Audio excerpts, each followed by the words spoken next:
سر آپ distance learning education جس university Faisal آباد میں آپ ڈائریکٹر رہے ہیں، ہزاروں طالب علم مختلف جو ہے زندگی میں مختلف شعبۂ زندگی کے ساتھ وہ منسلک ہوئے وہاں سے ڈگری مکمل ہونے کے بعد، تو اس کے بعد جو ہے اس ڈگری کو بند کیوں کر دیا گیا؟ اس کی کیا وجوہات ہیں؟ اس میں کوئی شک نہیں کہ جی سی یونیورسٹی نے 2012 میں ایچ ای سی کے کہنے پر ڈسٹنس لرننگ پروگرام شروع کیا۔ اس وقت کے وائس چانسلر پروفیسر ڈاکٹر ذاکر حسین صاحب نے مجھے یہ عہدہ سونپا ایز اے ڈائریکٹر کہ آپ اس کو انیشیٹ کریں۔ ہم نے اس کا سسٹم بنایا، اس کو چلایا۔ اس کے بعد جو بھی وائس چانسلرز آئے، ڈاکٹر محمد علی صاحب ہے، انہوں نے بھی پروموٹ کیا اس کو۔ لیکن چونکہ ایک نیا پروگرام تھا، اس سے پہلے یہ ڈسٹنس ایجوکیشن میں علامہ اقبال اوپن یونیورسٹی اپنے فرائض سر انجام دے رہی تھی جو کہ پورے پاکستان کے اندر۔ اس کے ساتھ ساتھ پھر ورچوئل یونیورسٹی آئی۔ ورچوئل یونیورسٹی بھی اپنے بہت سارے شہروں میں اس کا اپنا سب کیمپس انہوں نے بنائے ہیں اور ایجوکیشن دے رہے ہیں۔ تو ایچ ای سی نے جب دیکھا کہ جو پرائیویٹ اسٹوڈنٹ ہیں وہ گھر بیٹھ کے جب امتحان دیتے، بہتر ہے کہ وہ ڈسٹنس لرننگ کے تھرو اپنا کریں، تو انہوں نے مختلف یونیورسٹی کو انویٹیشنز دی کہ آپ بھی شروع کریں۔ تو اس میں جی سی یونیورسٹی نے بھی شروع کیا۔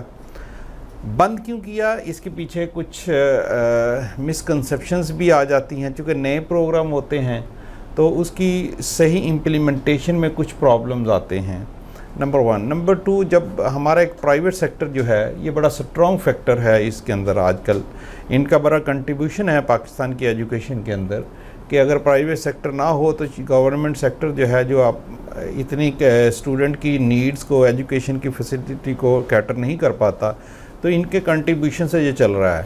لیکن بعض اوقات یہ جو گروپ بن کر پھر اپنا پریشر بھی ڈیولپ کرتے ہیں اور پھر جو پروگرام چل رہے ہوتے ہیں ان کی پرابلمز کو، خامیوں کو دیکھ کر ہائی لائٹ کرتے ہیں، اور پھر وہ ایک کنٹینیوٹی جو ہے وہ اس کو ڈسٹرب کرنے کی کوشش۔ ایک تو یہ فیکٹر۔ دوسرا یہ ہوتا ہے کہ ہمارے ہاں ایک کلچر ہے کہ ایک سسٹم بن رہا ہوتا ہے، بن گیا، امپلیمنٹ ہو گیا، جیسے ہی بندہ چینج ہوتا ہے وہ اپنی پالیسی آنا شروع ہو جاتی ہیں۔ اس لیے یہ ہوا۔ اگر ہم یہ کہیں کہ سسٹم کی وجہ سے اس کو بند کیا گیا تو وہ نہیں تھا، یہ پسند ناپسند کی وجہ سے کچھ پرابلمز آئے۔ اگر یہ ہوتا تو آج تو پوری دنیا ڈسٹنس ایجوکیشن پہ چل رہی ہے۔ کووڈ-19 آنے کے بعد تو آپ دیکھیں کہ دنیا کی جو بیسٹ یونیورسٹیز ہیں وہ پہلے بھی ڈسٹنس ایجوکیشن کا ان کا کچھ کمپوننٹ تھا، لیکن آج تو ہر کوئی ڈسٹنس ایجوکیشن کی طرف آ رہا ہے۔ سسٹم کو بند کرنے کی بجائے بہتر ہوتا ہے کہ آپ اس کی جو پرابلمز آ رہی ہیں اس کو وقت کے ساتھ بہتر کریں اور سسٹم بنائیں۔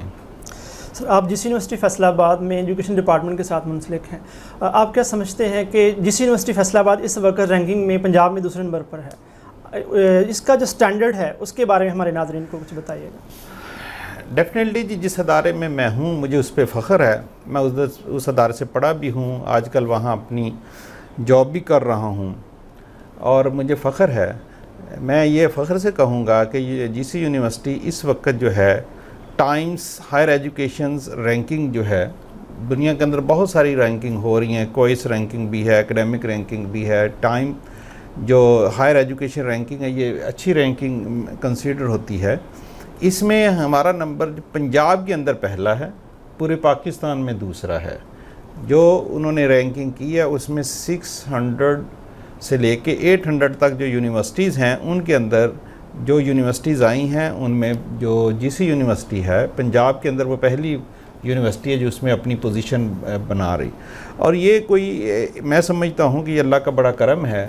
اور جو اس وقت یا پہلے جو ان کے وائس چانسلرز رہے ہیں اس وقت ڈاکٹر شاہد کمال صاحب ہیں، ان کی بھی خصوصی توجہ، محنت اور اپنے جو فیکلٹی کے اوپر اعتماد جو ہے اس کی وجہ سے ہے۔ ادروائز تو آپ دیکھیں کہ یہ یو ایس اسٹوڈنٹ کا سروے ہوتا ہے ٹائمز رینکنگ کے اندر، اور 1,70,000 مور دین اسٹوڈنٹ جو ہیں اس سروے میں شامل ہوتے ہیں اور وہ اپنی رائے دیتے ہیں۔ اس کے کئی انڈیکیٹرز ہیں جس پر وہ دیتے ہیں۔ 16 پرفارمنس انڈیکیٹرز ہیں جن کو دیکھتے وہ رینک کرتے ہیں کہ یہ ہے، جس میں ایکڈیمک رپیوٹ بھی آتی ہے، امپلائر رپیوٹ بھی آتی ہے، اسٹوڈنٹ ٹیچر ریشو بھی آتی ہے، فیکلٹی اسٹوڈنٹ ریشو بھی آتی ہے۔ اس کے اندر دیکھا جاتا ہے کہ وہ ریسرچ ورک ان کا کیسا ہے، سائٹیشن کیسی ہے، اسٹوڈنٹ کو جو فیسلٹیز مل رہی ہیں وہ کیسی ہیں، اس طرح کے انڈیکیٹرز کی بیس پر پھر وہ آتی ہیں. تو میں سمجھتا ہوں کہ پاکستان جو ہے اس وقت بہتری کی طرف ایجوکیشن سسٹم میں، جو کہ کسی دور میں جو بھی رینکنگ ہوتی تھی اس میں پاکستان کنسیڈر نہیں کر رہا ہوتا تھا، اب کہیں نہ کہیں وہ اپنی جگہ بنا رہا ہے. تو اس میں زیادہ جو کردار ہے وہ ڈیفینیٹلی اسٹوڈنٹ ٹیچر کا ہوتا ہے، اور ایڈمنسٹریشن جو لیڈرشپ رول ہے اس کی امبریلا میں چلتے ہیں. تو ہماری جو ریسرچ کی کوالٹی کچھ بہتر ہو رہی ہے، جس کی وجہ سے رینکنگ میں جگہ بن رہی ہے.